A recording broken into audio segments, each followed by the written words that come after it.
Hello, everyone, and welcome back to the office. This is for COM 450, Political Communication. As I told you last week, things are pretty confusing on this front. However, a few things have not changed, and so today I'm going to talk about something that's sort of stuck around the whole entire time that has guided us in our study of political communication through the years, even through technological changes and through, quite frankly, a lot of rhetorical changes by various different world leaders and our politicians who were mostly interested in focusing on United States politics for the most part. But here we go. Let's see what has actually stuck. Now, we do know that the history of our political communication has changed based on the way that technology has progressed. Well, the other thing that has stuck with us is how we go about studying political communication.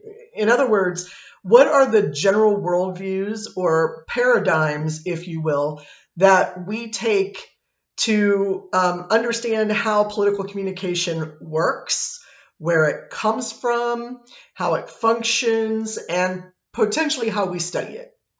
So generally speaking, there are four main paradigms that most communication scholars fall into. The first one, known generally as the post-positivists, are those who believe that we can study communication by doing experiments, essentially, putting people into what we believe to be as close to a real-world situation as we can get, and then testing them in various different ways, perhaps by showing them videos and then questioning them, or through sort of the ideal, I guess, of post-positivistic is quantitative data. So a lot of surveys going out and sort of quantifying the information that we get back and working with it in terms of numbers. This assumes that there's basically one truth out there and one answer that we can get at. Not completely, but that's sort of the main assumption behind positivism. And so post-positivism just puts a little bit of spin on that and says, well, there's a lot of room for variation here, and we need to be able to explain that variation.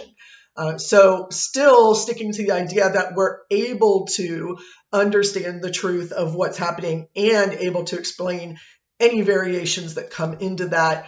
Obviously, with humans being the most variable out there, it's very difficult to capture what humans actually are thinking or responding, or the way that they're going to react in any given situation. The second, and probably my most often used paradigm when I'm studying political communication is the humanistic or the interpretivist. Both names are acceptable. The interpretivist position basically says that we are able to go out and see things and interpret those things for others.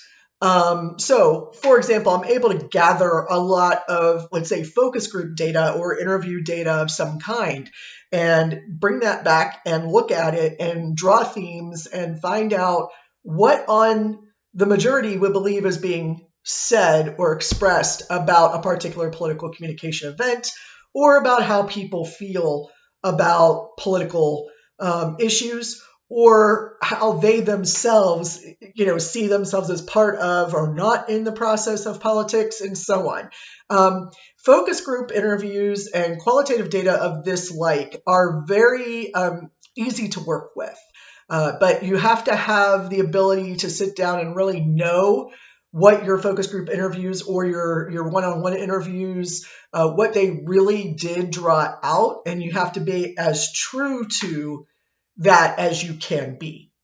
So it's a lot of data, it's a lot of interpretation, which makes sense that this particular paradigm believes that we can interpret the communication of others to draw conclusions about certain ideas in political communication. The third, and perhaps the second one that I use the most, the third paradigm, is that of the rhetorical. The rhetorical perspective essentially says that we can look at a rhetorical act of some kind, and as an individual critic, be able to justify an interpretation of that rhetorical act. A lot of times this comes out in the forms of studying presidential speeches or congressional speeches or a certain genre of speeches in the political realm. For my part, for Dr. Morris's part, it's mainly been presidential rhetoric. That's how both of us were trained, was mainly to start there at the top, that there are demands on the president and the office of the president, the social institution of the White House and the office of the presidency, that demand that there be certain ways in which the president speaks. Now, if you can imagine someone who studies sort of the rhetorical acts of a president might have a really difficult time in understanding how to evaluate presidential rhetoric since Donald Trump was in office, since because he violated a lot of the rules and norms. And I'm saying that not as a negative. I'm saying that as sort of a statement of we've had history, 250 years of history of presidential rhetoric. And it's sort of always followed some patterns, because most presidents refer back to the presidents that have come before them. And Donald Trump sort of broke those molds a lot of times in a lot of ways. And that became very confusing. Biden is much more in the realm, but he has had some, what's the word I should use here? He's had a lot of contemporaneous, in the moment challenges that other presidents have not had to have. So that's one thing that has challenged us in studying presidential rhetoric and political communication. The second thing is the advent of social media, but more importantly, the president's use and the White House's use and Congress's use of social media and the general public. And by that, I mean everything from when they started using websites and Barack Obama started doing grassroots organizing vis-a-vis Facebook and email. And then you have the sort of second iteration of that in Twitter, and President Trump utilizing Twitter to try to make policy. Almost, it seemed like at times we're not really sure what was going on there. And then, of course, the advent of Truth Social, which came after Donald Trump was no longer president, but he's still speaking as a past president. There's a lot of world stage debate about what's happening on things like Truth Social and Twitter and so on. And we don't really have a way of studying that just yet. The only way we can study it right now is to look at it from a rhetorical perspective and sort of ask the question, what is it doing? Or if we wanted to slip into the more qualitative and quasi-post-positivist version, we would look maybe at a content analysis of tweets or of particular references that are made on Twitter by presidents to help construct that office. So very confusing time for a lot of rhetoricians who are looking at presidential speeches. Now, ironically, congressional speeches have not changed nearly as much as presidential. Other lower offices, gubernatorial, state offices, state legislatures, obviously on down, they have not changed that much either during the history of our study of rhetorical acts by government officials and elected officials. Okay. The last one is the critical perspective, and this is just what it sounds like. Critical theory, the idea that we look at the power situation and those elements of power that are being held up or negated or manipulated in some way in a speech or a communique by an elected official. Those are very evident to people who fall into the perspective of the critical theorist. It's not something I engage in too often. I'm trained in it, but it's not something that we're really doing a whole lot of right now, mainly because, the presidential power that they have and the higher offices, congressional power and so on, are very different from the rhetorical constructions of power. So they sort of have assigned power in a set structure of power, whereas most other speeches that are outside of elected office are really about constructing and working with power to keep a certain class in power, or to raise up somebody and make them more powerful, or to diminish them and make them less powerful. That usually happens outside the confines of political speech. Now, let me be clear about this. Most of the time, things are changing rapidly and radically. So, but those are the four main paradigms, and those paradigms have not changed. We still function within one or more of those, and certainly they each have their premises that are sort of antithetical to each other. But that doesn't mean that you can't adopt specific paradigms to study or to answer specific questions that we might have. For example, if I'm going to ask the question, how did Donald Trump's speech violate the genre of presidential inaugural addresses? That is a very different question from how does, John Fetterman create identification strategies in his speech versus Dr. Oz. Those are very different questions that require different perspectives to answer them. So, different things require different methods of analysis. That's the simple way to put it. Okay. So how we go about studying political communication in the field is often divided by a couple of things. The first is essentially your paradigm may or may not define you as to who you are in the field. Generally, I don't find that it defines me very much. The questions we ask are so varied anymore that there's not anybody who sort of rules, okay, you do presidential rhetoric and you do state level rhetoric and you study social movements from a qualitative perspective. That's just not the way that we do it. More than not, you're going to be divided based on what it is that you study. So people who study government institutions, such as Congress, such as the presidency, the Senate is a little bit different, and state versus local versus national politics, versus those who study, let's say, grassroots organizations, versus those who study social movement campaigns, versus those who study just political campaigns, versus those who study voter communication back to the government. I mean, generally speaking, you're going to be defined right now in the field based on what it is that you're studying at that given moment, which can change. So we in the field of political communication really have to go about our courses of study right now.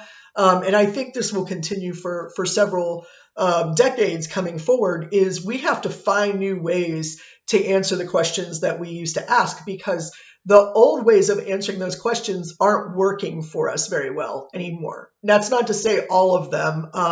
Some of them are still very useful. I still happen to think that generic criticism is very useful, but most people said that died like in the 80s. But I happen to find it very useful. There are some who would say the only way to find out what's going on is to do mass surveying of people, because iNews and social media has made everything so individual that the only thing we can do is look at a lot of individuals and come to terms with what the averages and the means are of the way that they function as political communicators. I find that to be a little bit scary, but also very honest. I mean, that's something that we have to deal with, but I'm going to leave that to other people, because I am just not that quantitatively inclined. I am not very good at it. And there are people who are far better at translating numerical averages and means to an interpretation of understanding than I do. So there are four ways, essentially, four paradigms that we come from when we're studying political communication. The field is generally divided by subject area, if that's the only thing I have to really use there. Yeah, subject area seems like a fair way to divide that out. Some of the communication studies that have gone by the wayside or are still sticking around. Let's see. One of my favorite that is still sort of hanging in there, but like by a thread, is most of the work by Bill Benoit and Linda Cade. I studied under both of them. I don't know how I managed to do that.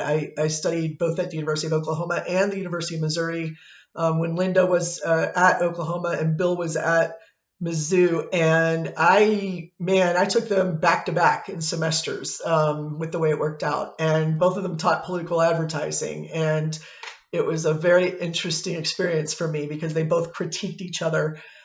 They sort of had this running competition, I think, of who could get more publications out about the function of political advertising and the difference between positive and negative ads. And Linda and Bill both had very different ways of going about doing that, but often came to similar conclusions. That said, their approaches to studying political advertising are somewhat dated.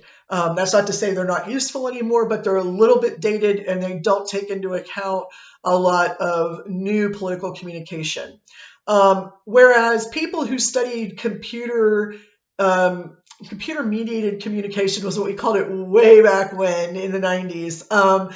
People who studied computer mediated communication in politics were studying websites and email. They weren't studying social media as we call it today. So that has changed drastically.